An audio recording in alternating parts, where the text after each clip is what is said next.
So you have to be able to really understand, read your reality and see what is going on.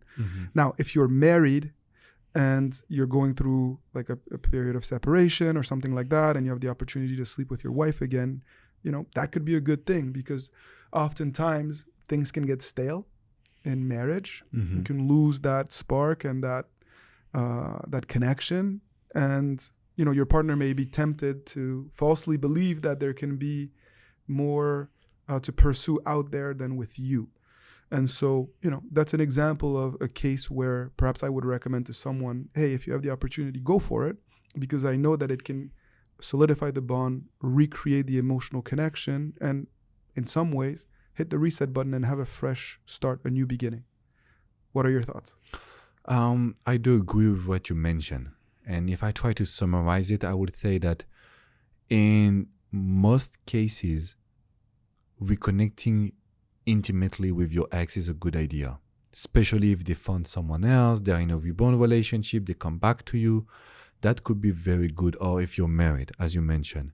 The only one obstacle is when having sex will make that person having too much control on you. If you make them feel like, they have sex with you so they know what you want and they know that you're still here, and they continue to chase a lot of women or men, or they continue to not respect you, or you have sex and then you don't hear from them for the next 2 weeks.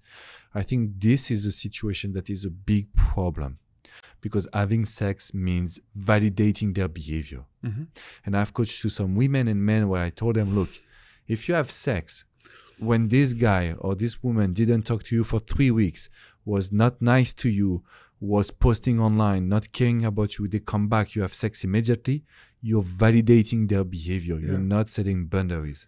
How do you want them to respect you and then to come back to you? Unfortunately, I see this way too often. Way, way, way, way too often.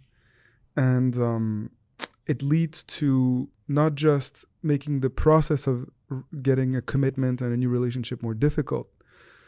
After that, because there's life after getting back together, it makes building a healthy relationship even more challenging. You're right. And so, I would really, again, it goes back to not compromising your values out of fear of losing someone, because then they lose respect for you. But thank you for this question. I